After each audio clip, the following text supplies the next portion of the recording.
யார்? சிலர் இவரை 2000 ஆண்டுகளுக்கு முன்பு தோன்றிய சாதாரண மனிதர் என்கிறார்கள். சிலர் இவரை தேவனால் அனுப்பப்பட்ட ஒரு தீர்க்கதரிசி என்கிறார்கள். சிலர் இவரை முதலாம் நூற்றாண்டில் வாழ்ந்த சமூக சேவகர் என்கிறார்கள். சிலர் இவரை இவ்வுலகத்தில் வாழ்ந்த புண்ணிய புருஷர் என்கிறார்கள். 2000 வருடங்களுக்கு பின்பும் அவரை பின்பற்றும் சீடர்களின் கூட்டம் நாளுக்கு நாள் பெருகிக் கொண்டே இருக்கிறது. யார் இவர்? இயேசு கிறிஸ்து யார்? இந்த கேள்விக்கு சத்திய வேதம் கூறும் பதில் என்பதை சற்றே காண்போம். நான் என் மைமைக்கு நான் உங்களை சிருஷ்டித்து படைத்தேன் என்று எழுதியிருக்கிறாரே, நம்மை அழகைப்படுத்த நம் சிருஷ்டிக்கிறவர். ஒருவன் அவன் தாய் தேற்றுவது போல் நான் உங்களை தேற்றுவேன் என்று எழுதியிருக்கிறாரே, நம்மை தேற்றும் தாயவர். தகப்பன் தன் பிள்ளைகளுக்கு இறப்பது போல என்று எழுதியிருக்கிறாரே, நமது இரக்கம் காட்டுகிற நம் தகப்பன் அவர்.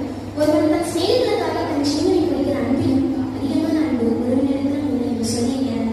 நமக்காக உயிர் கொடுக்கும் சிநேகிதன். என் பிறலோகத்தில் இருக்கிற என் பிதாவின் சித்தத்தின்படி செய்கிறவன் எவனோ அவன் என் சகோதரன் என்று சொல்லியிருக்கிறார். நமக்காக பாவத்திலிருந்து நம்மை அழைத்து சகோதரர்கள் அழைத்த நம் பரிசுத்த சகோதரர்.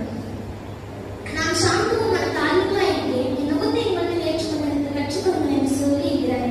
நமக்காக நம்மை பாவத்திலிருந்து ரட்சித்து நமக்காக சகோதரன் என்று அழைத்த நம்முடைய பரிசுத்த சகோதரர். அவர் பிறவிக்குள்ளரின் கல்வியில் இருந்தார். பிறரால் வெறுக்கப்பட்ட குஷ்டரோகியின் வியாதியை நீக்கினார். 38 வருட கூலியையும் நின்றச் செய்தார். 18 வருட கூலியையும் எழுப்பினார். இவ்வுலக மருத்துவர் கைவிட்டாலும் கைவிடாத மருத்துவர் அவர்.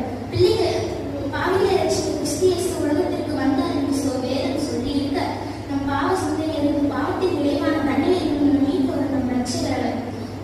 உங்கள் இருதயம் கலங்காதிருப்பதாக நான் உங்களை திக்கற்றவர்களாய் விடேன் என்று சொல்லியிருக்கிறாரே, நமக்கு தேற்றி நமக்கு ஆறுதல் கூறும் நம் விசாரிக்கிறவர் அவர். பிள்ளைகளே, நீங்கள் பாவம் செய்யாதபடிக்கு இவைகளை உங்களுக்கு எழுதுகிறேன். ஒருவன் பாவம் செய்வான், ஆனால் இருவராய் இருக்கிற இயேசு கிறிஸ்து நமக்காக பிதாவினிடத்தில் பரிதவித்து பரிந்து பேசுகிறவராய் இருக்கிறார். இதோ சீக்கிரமாக வருகிறேன் என்றும் அவர் வரும்பொழுது தமது மகிமையுள்ள சிங்காசனத்தின் மேல் வீற்றிருப்பான் என்றும் இவ்வேதம் சொல்லியிருக்க, இவ்வுலகத்தில் தீவிரவாதம், பயங்கரவாதம், நோய், இயற்கை சீற்றம், பஞ்சம், பசி போன்ற எல்லா பிரச்சனைகளும் நீக்க வரும் ராஜா அவர். இயேசு கிறிஸ்து யார்? இந்த கேள்விக்கு சத்திய வேதம் போதும் தெளிவாக பதில் கூறியிருக்கிறது.